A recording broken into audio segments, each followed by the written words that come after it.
গল্পকথন by Kallol chapter 2-তে আমাদের আজকের নিবেদন হুমায়ুন আহমেদের লেখা অচিন বৃক্ষ। ইদ্রিস বলল, ভাইজান ভালো করে দেখেন, এর নাম অচিন বৃক্ষ। বলেই থু করে আমার পায়ের কাছে একদলা থুথু ফেলল। লোকটির কুৎসিত অভ্যাস, প্রতিটি বাক্য দুবার করে বলে, দ্বিতীয়বার বলার আগে একদলা থুথু ফেলে। ভালো করে দেখেন ভাইজান, এর নাম অচিন বৃক্ষ। অচিন পাখির কথা গানের মধ্যে প্রায়ই থাকে। আমি অচিন বৃক্ষের কথা এই প্রথম শুনলাম এবং দেখলাম। মজার ব্যাপার হচ্ছে, এরা সবাই বৃক্ষ শব্দটা উচ্চারণ করছে শুদ্ধভাবে। তৎসম শব্দের উচ্চারণে কোনো গণ্ডগোল হচ্ছে না। অচিন বৃক্ষ না বলে অচিন গাছও বলতে পারত, তা বলছে না।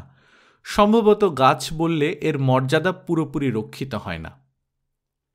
ইদ্রিস বলল, ভালো করে দেখেন ভাইজান, ত্রিভুবনে এই বৃক্ষ নাই।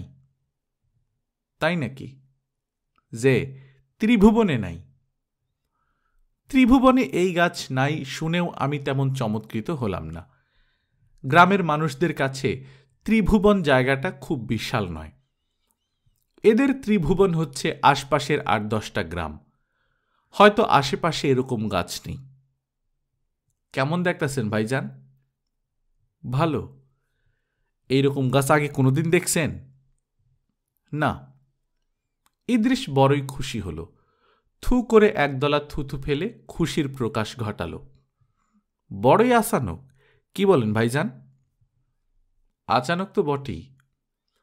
ইদ্রিস এবার হেসে ফেলল। পান খাওয়া লাল দাঁত প্রায় সব কটা বের হয়ে এলো। আমি মনে মনে বললাম, কি যন্ত্রণা! এই অচিন বৃক্ষ দেখার জন্য আমাকে মাইলের পর মাইল হাঁটতে হয়েছে। বর্ষা কবলিত গ্রামের 2 মাইল হাঁটা যে কি জিনিস, তা যারা কোনোদিন হাঁটেননি তারা বুঝতে পারবেন না। জুতা খুলে খালি পায়ে হাঁটতে হয়েছে। হুকওয়ার্মের জীবাণু যে শরীরে ঢুকে গেছে সে বিষয়ে আমি পুরোপুরি নিশ্চিত। গাছটা দেখতেছেন কেমন কন্দেহি ভাইজান? আমি দীর্ঘ নিঃশ্বাস ফেললাম। এরা শুধু গাছ দেখিয়ে খুশি নয়, প্রশংসাসূচক কিছু শুনতে চায়। আমি কোনো বৃক্ষপ্রেমিক নই। সব গাছ আমার কাছে একরকম মনে হয়। আশেপাশের মানুষদেরই আমি চিনি না, গাছ চিনব কি করে? মানুষজন তাও কথা বলে, নিজেদের পরিচিত করার চেষ্টা করে। গাছেরা তেমন কিছুই করে না। অচিন বৃক্ষ কেমন দেখলেন ভাইজান? আমি ভালো করে দেখলাম। মাঝারি সাইজের, কাঁঠাল গাছের মতো উঁচু, পাতাগুলি তেঁতুল গাছের পাতার মতো ছোট ছোট। গাছের কাণ্ড পাইন গাছের কাণ্ডের মতো মসৃণ। গাছ প্রসঙ্গে কিছু না বললে ভালো দেখায় না বলেই বললাম, ফুল হয়? ইদ্রিস কথা বলার আগেই পাশে দাঁড়ানো রোগা লোকটা বলল, যে না, ফুল ফুটনের টাইম হয় নাই। টাইম হইলেই ফুটব। এই গাছে ফুল আসতে মেলা টাইম লাগে। বয়স কত এই গাছের? তা ধরেন 2000-এর কম না, বেশিও হইতে পারে। বলেই লোকটা সমর্থনের আশায় চারিদিকে তাকালো। উপস্থিত জনতা অতি দ্রুত মাথা নাড়তে লাগল, যেন এই সময়ে কারো মনেই সন্দেহের লেশ মাত্র নেই। আমি অত্যন্ত বিরক্ত হলাম। গ্রামের লোকজন কথাবার্তা বলার সময় তাল ঠিক রাখতে পারে না। হুট করে বলে দিল 2000 বছর, আর তাতেই সবাই কেমন মাথা নাড়ছে। আমি ইদ্রিসের দিকে তাকিয়ে বললাম, ইদ্রিস মিয়া, গাছ তো দেখা হলো, চলো যাওয়া যাক। আমার কথায় মনে হলো সবাই খুব অবাক হচ্ছে। ইদ্রিস হতভম্ব গলায় বলল, এখনই যাইবেন কি? গাছ তো দেখাই হইল না। তার উপরে মাস্টার সাহেবের খবর দেয়া হয়েছে, আসতাছে। আমার চারপাশে 17-18 জন মানুষ আর একপাল উলঙ্গ শিশু। অচিন বৃক্ষের লাগোয়া বাড়ি থেকে বৌঝিরা উঁকি দিচ্ছে। একজন এক কাঁদি ডাব পেড়ে নিয়ে এলো। অবাক হয়ে লক্ষ্য করলাম, কালো রঙের বিশাল একটা চেয়ারও একজন মাথায় করে আনছে। এই গ্রামের এটাই হয়তো একমাত্র চেয়ার। অচিন বৃক্ষ যারা দেখতে আসেন তাদের সবাইকে এই চেয়ারে হয়তো বসতে হয়। অচিন বৃক্ষের নিচে চেয়ার পাতা হলো। আমি বসলাম। একজন কে হাত পাখা দিয়ে আমাকে প্রবল বেগে হাওয়া করতে লাগল। স্থানীয় প্রাইমারি স্কুলের হেডমাস্টার সাহেব চলে এলেন। বয়স অল্প, তবে অল্প বয়সেই গালটাল ভেঙে একাকার। দেখেই মনে হয় জীবনযুদ্ধে পরাজিত একজন মানুষ। বেঁচে থাকতে হয় বলেই বেঁচে আছেন। ছাত্র পড়াচ্ছেন। হেডমাস্টার সাহেবের নাম মুহাম্মদ কুদ্দুস। তার সম্ভবত হাঁপানি আছে। বড় বড় করে শ্বাস নিচ্ছেন। নিজেকে সামলে কথা বলতে অনেক সময় লাগল। স্যারের কি শরীর ভালো? জি ভালো। আসতে একটু দেরি হইল। মনে কিছু নিবেন না স্যার? না, মনে কিছু নিচ্ছি না।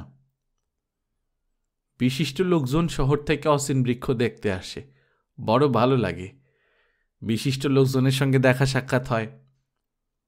আপনি ভুল করছেন ভাই, আমি বিশিষ্ট কেউ নই।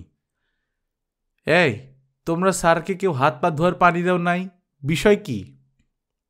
হাত পা ধুয়ে কি হবে, আবার তো কাদা ভাঙতেই হবে। হেডমাস্টার সাহেব অত্যন্ত বিস্মিত হলেন। খাওয়া দাওয়া করবেন না? আমার বাড়িতে পাকশাক হইতাছে, 4টা ডাল ভাত, বিশেষ কিছু না। গ্রাম দেশে কিছু জোগাড় যন্ত্র করা যায় না। বিশিষ্ট মেহমানরা আসেন। গত বছর ময়মনসিংহের এডিসি সাহেব আসছিলেন। এডিসি রেভিনিউ, বিশিষ্ট ভদ্রলোক। অসীন বৃক্ষের রক্ষণাবেক্ষণের জন্য 1000 টাকা দেওয়ার ওয়াদা করলেন। তাই নাকি? জি, টাকা অবশ্য এখনো পাওয়া যায় নাই। এরা কাজের মানুষ, নানান কাজের চাপে ভুলে গেছেন আর কি। আমাদের মতো তো না যে কাজকর্ম কিছু নাই। এনাদের শতেক কাজ। তবু ভাবতেছি একটা পত্র দিব, আপনি কি বলেন? হ্যাঁ দিন, চিঠি দিয়ে মনে করিয়ে দিন। আবার বিরক্ত হন কি না কে জানে। এরা কাজের মানুষ, চিঠি দিয়ে বিরক্ত করাও ঠিক না। এই, চায়ের কি হইল? চা হচ্ছে নাকি? জি, বানাতে বলে এসেছি। চায়ের ব্যবস্থা আমার বাড়িতে আছে, মাঝে মাঝে হয়। বিশিষ্ট মেহমানরা আসেন। এগ্রিকালচারাল ইউনিভার্সিটির এক প্রফেসর সাহেব এসেছিলেন। বিরাট জ্ঞানী লোক। এনাদের দেখা পাওয়া তো ভাগ্যের কথা, কি বলেন স্যার? তা তো বটেই। চা চলে এলো। চা খেতে খেতে এই গ্রামের অচিন বৃক্ষ কি করে এলো সেই গল্প হেডমাস্টার সাহেবের কাছে শুনলাম। এক ডাইনি নাকি এই গাছের উপর সওয়ার হয়ে আকাশপথে যাচ্ছিল। হঠাৎ তার পানির পিপাসা হয়, এইখানে সে নামে। পানি খেয়ে তৃষ্ণা নিবারিত করে। পানি ছিল বড়ই মিঠা।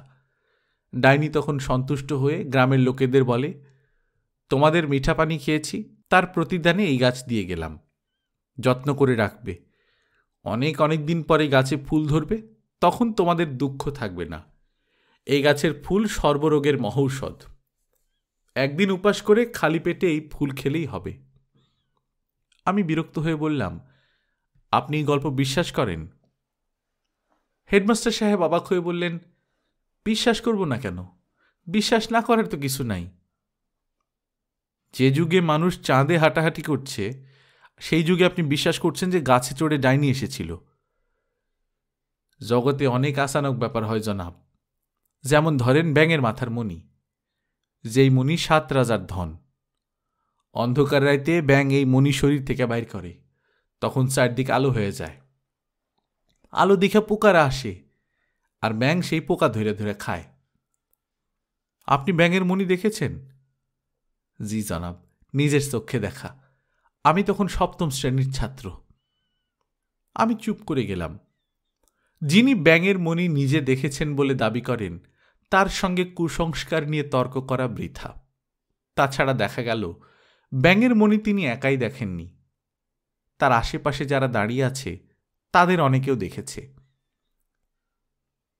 দুপুরে হেডমাস্টার সাহেবের বাসাতে খেতে গেলাম, আমি আর ইদ্রিস। হেডমাস্টার সাহেবের হতদরিদ্র অবস্থা দেখে মনটাই খারাপ হয়ে গেল। প্রাইমারি স্কুলের একজন হেডমাস্টার সাহেবের যদি এই দশা হয়, তখন অন্যদের না জানি কি অবস্থা। অথচ এর মধ্যেই পোলাও রান্না হয়েছে, মুরগির কোরমা করা হয়েছে। দরিদ্র মানুষটির অনেকগুলো টাকা বের হয়ে গেছে এই বাবদে। আপনি এসেছেন, বড় ভালো লাগতেছে। অজপাড়া গায়ে থাকি, 2-একটা জ্ঞানের কথা নিয়ে যে আলাপ করব সেই সুবিধা নাই। চারিদিকে মূর্খের দল। অসীম বৃক্ষ থাকায় আপনাদের মতন বিশিষ্ট ব্যক্তিরা আসেন, বড় ভালো লাগে। কিছু জ্ঞানের কথা শুনতে পারি।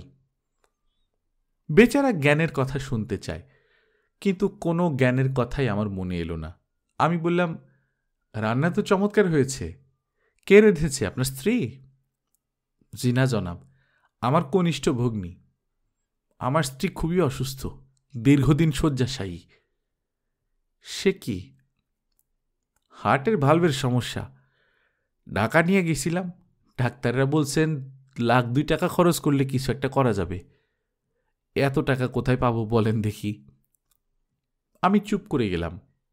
হেডমাস্টার সাহেব সহজ ভঙ্গিতে বললেন, আপনি যখন আসছেন আমার স্ত্রীর সঙ্গে দেখা করিয়ে দিব।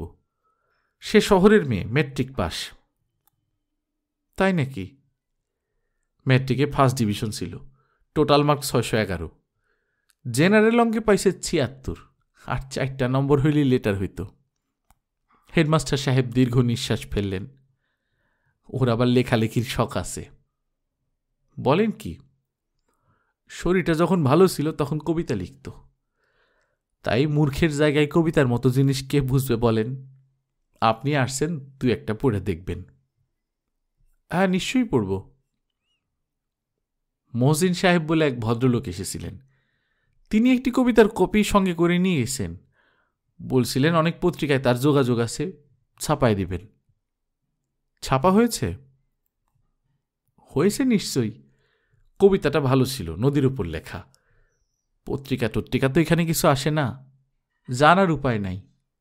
একটা পত্রিকা পড়তে হইলে যেতে হয় মশাখালীর বাজার। চিন্তা করেন, শেখ সাহেবের মৃত্যুর খবর পেলাম 2 দিন পরে। বুঝলেন অবস্থা? অবস্থা তো খারাপ বলেই মনে হচ্ছে। তাও অসীম বৃক্ষ থাকায় দুনিয়ার সঙ্গে একটু যোগাযোগ আছে। আসেন ভাই সাহেব, আমার স্ত্রীর সঙ্গে একটু কথা বলেন। সে শহরের মেয়ে, ময়মনসিংহ শহরে পড়াশোনা করেছে। আমি অস্বস্তি বোধ করতে লাগলাম। অপরিচিত অসুস্থ একজন মহিলার সঙ্গে আমি কি কথা বলবো? ব্যাপার দেখে মনে হচ্ছে অচিন বৃক্ষ দেখতে যারা আসে তাদের সবাইকে এই মহিলার সঙ্গেও দেখা করতে হয়। মহিলার সঙ্গে দেখা হলো। মহিলা না বলে মেয়ে বলাই ভালো। 19-20 বেশি বয়স হবে না। বিছানার সঙ্গে মিশে আছে। মানুষ নয়, যেন মিশরের মমি। বিশিষ্ট অতিথিকে দেখে তার মধ্যে কোনো প্রাণ চাঞ্চল্য লক্ষ্য করা গেল না। তবে বিড়বিড় করে কি যেন বলল। হেডমাস্টার সাহেব তার মুখের কাছে ঝুঁকে পড়লেন। পরক্ষণই হাসি মুখে বললেন, আপনাকে সালাম দিচ্ছে। আমি কি বলবো ভেবে পেলাম না।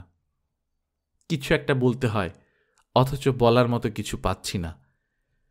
মেয়েটি আবার বিড়বিড় করে কি বলল। হেডমাস্টার সাহেব বললেন, রেনু বলছে আপনার খাওয়া দাওয়ার খুব কষ্ট হইল। ওর কথা আর কেউ বুঝতে পারে না, আমি পারি। চিকিৎসা হচ্ছে তো, নাকি এমনি রেখে দিয়েছেন? হেডমাস্টার সাহেব এই প্রশ্নের জবাব দিলেন না। মেয়েটি বিড়বিড় করে আবারও কি যেন বলল। হেডমাস্টার সাহেব বুঝিয়ে দিলেন। ও জিজ্ঞেস করতেছে অচেন বৃক্ষ দেখে খুশি হয়েছেন কিনা। আমি বললাম, হয়েছি, খুব খুশি হয়েছি। ফুল ফুটলে আরেকবার আসবেন। ঠিকানা দিয়ে যান, ফুল ফুটলে আপনার চিঠি লিখব। মেয়েটি এই কথাগুলো বেশ স্পষ্ট করে বলল। আমার বুঝতে কোনো অসুবিধে হলো না। আমি বললাম, আপনি বিশ্রাম করুন, আমি যাই। হেডমাস্টার সাহেব আমাকে এগিয়ে দিতে চাচ্ছিলেন। আমি রাজি হলাম না। এই ভদ্রলোকের এখন উচিত তার স্ত্রীর কাছে থাকা। যত বেশি সময় সে তার স্ত্রীর পাশে থাকবে ততই মঙ্গল। এই মেয়েটির দিনের আলো যে নিভে এসেছে তা যে কেউ বলে দিতে পারে। আমি এবং ইদ্রিস ফিরে যাচ্ছি। আসার সময় যতটা কষ্ট হয়েছিল ফেরার সময় ততটা হচ্ছে না। আকাশে মেঘ করায় রোদের হাত থেকে রক্ষা হয়েছে। ঠান্ডা বাতাস দিচ্ছে। ইদ্রিসের সঙ্গে গল্প করতে করতে এগুচ্ছি। আমি বললাম, হেডমাস্টার সাহেব তার স্ত্রীর চিকিৎসা করাচ্ছে না? করাইতাছে। বিষয় সম্পত্তি যা ছিল সব গেছে এই পরিবারের পিছনে। অহন বাড়ি ভিটা পর্যন্ত বন্ধ। তাই নাকি? জি। এই মানুষটা পরিবারের জন্য পাগল। সারা রাত ঘুমায় না, স্ত্রীর ধারে বৈশা থাকে। আর দিনের মধ্যে 10টা চক্কর দেয় অসীম বৃক্ষের কাছে। কেন? ফুল ফুটছে কিনা দেখে। অসীম বৃক্ষের ফুল হইল এখন শেষ ভরসা। আমি দীর্ঘ নিঃশ্বাস ফেললাম। খেয়াঘাটের সামনে এসে আমাকে থমকে দাঁড়াতে হলো। দেখা গেল হেডমাস্টার সাহেব ছুটতে ছুটতে আসছেন। ছুটে আসাজনিত পরিশ্রমে খুবই কাহিল হয়ে পড়া একজন মানুষ, যার সারা শরীর দিয়ে দরদর করে ঘাম ঝরছে। ছুটে আসার কারণ হচ্ছে স্ত্রীর কবিতার খাতা আমাকে দেখাতে ভুলে গিয়েছিলেন। মনে পড়ায় সঙ্গে করে নিয়ে এসেছেন। আমরা একটা অশ্বত্থ গাছের ছায়ায় বসলাম। হেডমাস্টার সাহেবকে খুশি করার জন্যেই 2 নম্বরই খাতার প্রথম পাতা থেকে শেষ পাতা পর্যন্ত পড়ে বললাম, খুব ভালো হয়েছে। হেডমাস্টার সাহেবের চোখ মুখ উজ্জ্বল হয়ে উঠল। তিনি দীর্ঘ সময় চুপ করে থেকে বললেন, এখন আর কিছু লিখতে পারে না, শরীরটা বেশি খারাপ। আমি বললাম, শরীর ভালো হলে আবার লিখবেন। হেডমাস্টার সাহেব বললেন, আমিও রেনুরে সেইটাই বলি, অসীম বৃক্ষের ফুল ফোটারও বেশি বাকি নাই। ফুল ফোটার আগে পচা শ্যাওলার গন্ধ ছাড়ার কথা। গাছ সেই গন্ধ ছাড়া শুরু করছে, আর কেউ সেই গন্ধ পায় না, আমি পাই। আমি গভীর মমতায় ভদ্রলোকের দিকে তাকিয়ে রইলাম। তিনি ইতস্তত করে বললেন, প্রথম কবিতাটা আরেকবার পড়েন স্যার। প্রথম কবিতাটার একটা ইতিহাস আছে। কি ইতিহাস? হেডমাস্টার সাহেব লাজুক গলায় বললেন, রেনুকে আমি তখন প্রাইভেট পড়াই। একদিন বাড়ির কাজ দিয়েছি। বাড়ির কাজের খাতা আমার হাতে দিয়ে দৌড় দিয়ে পালাইল। আর তো আসে না। খাতা খুইলা দেখি কবিতা, আমারে নিয়ে লেখা। কি সর্বনাশ বলেন দেখি! এই খাতা যদি অন্যের হাতে পড়ত, কি অবস্থা হইতো বলেন? অন্যের হাতে পড়বে কেন? বুদ্ধিমতী মেয়ে, সে তো আপনার হাতেই দেবে। তা ঠিক, রেনুর বুদ্ধির কোনো মা বাপ নাই। কি বুদ্ধি, কি বুদ্ধি! তার বাপ মা বিয়া ঠিক করল, ছেলে পুবালি ব্যাংকের অফিসার, চেহারা সুরত ভালো, ভালো বংশ, পাঞ্চিনি হয়ে গেল। রেনু চুপ করে রইল। তারপর একদিন তার মারে গভীর রাতে ঘুম থেকে ডেকে বলল, মা, তুমি আমারে বিষ জোগাড় করে দাও, আমি বিষ খাব। রেনুর মা বললেন, কেন? রেনু বলল, আমার পেটে সন্তান আছে মা। কত বড় মিথ্যা কথা, কিন্তু বলল ঠান্ডা গলায়। ওই বিয়া গেল ভাইঙ্গা। তারপর রেনুর বাবা মা তাড়াহুড়া করে আমার সঙ্গে বিয়া দিলেন। নিজের ঘরের কথা আপনারে বলে ফেললাম স্যার, কিছু মনে নিবেন না। না না, আমি কিছু মনে করিনি। সবাইরই বলি, বলতে ভালো লাগে। হেডমাস্টারের চোখ চকচক করে উঠল। আমি বললাম, আপনি ভাববেন না, আপনার স্ত্রী আবার সুস্থ হয়ে উঠবেন। তিনি জড়ালো গলায় বললেন, একটু দোয়া করবেন স্যার, ফুলটা যেন তাড়াতাড়ি ফোটে। পড়ন্ত বেলায় খেয়া নৌকায় উঠলাম। হেডমাস্টার সাহেব মূর্তির মতো পাড়ে দাঁড়িয়ে রইলেন। তার দাঁড়িয়ে থাকার মধ্যেই এক ধরনের প্রতীক্ষার ভঙ্গি আছে। সেই প্রতীক্ষা অচিন বৃক্ষের ফুলের জন্যে, যে প্রতীক্ষায় প্রহর গুনছে হতদরিদ্র গ্রামের অন্য সব মানুষরাও। এবং কি আশ্চর্য, আমার মতো কঠিন নাস্তিকের মধ্যেও সেই প্রতীক্ষার ছায়া।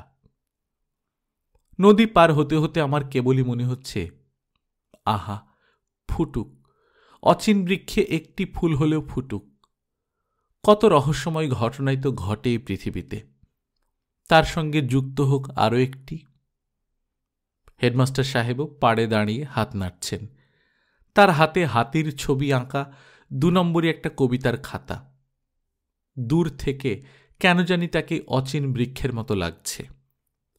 হাতগুলি যেন অচিন বৃক্ষের শাখা, বাতাস পেয়ে দুলছে। গল্পকথন বাই কল্লোল চ্যাপ্টার 2তে শুনছিলেন হুমায়ুন আহমেদের লেখা ছোট গল্প অচিন বৃক্ষ।